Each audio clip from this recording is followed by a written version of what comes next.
Good morning po sa inyong lahat. Ito po, nagbabalik si Joel TV Show, ang tagapagbalita ng Silangang Mayaw. Ayan po, magandang umaga po sa inyong lahat. Interview po lang natin ng kaunting oras si Egypt TV. Ayan, shoutout po sa kanyang page at shoutout din po sa kay Joel TV Show na page. So nice. Konting katanungan lang po sa ating mahal na Egypt TV Show. Ayan po. Meron din po siyang meron din po siyang channel at meron din po siyang page sa Facebook, sa TikTok at sa YouTube. Ayan po.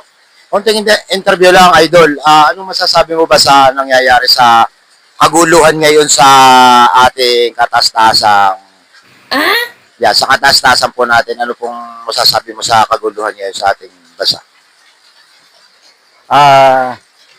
Shoutout muna sa aking mga followers.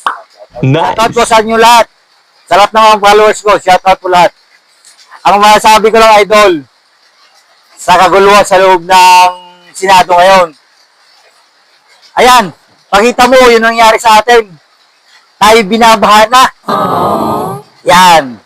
Isipin po niyo, sa laki ng budget na binibigay ng gobyerno, napupunta lang sa mga magagandang bulsa. Kaya, hello guys, pag-isipan nating maigi. Sa sunod na eleksyon, dapat itong gagamitin natin. Kasi, ang pera ng bayan, napupunta lang sa kanilang bulsa. Tayo ang pinahirapang mamamayan.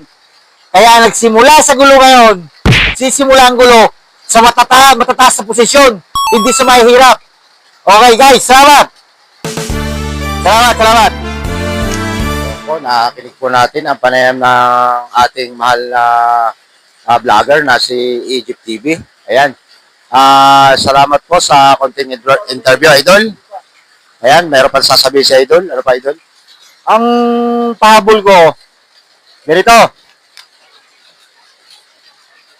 Di na kailangan bistagan yung mga yan. At bistado na yung mga yan.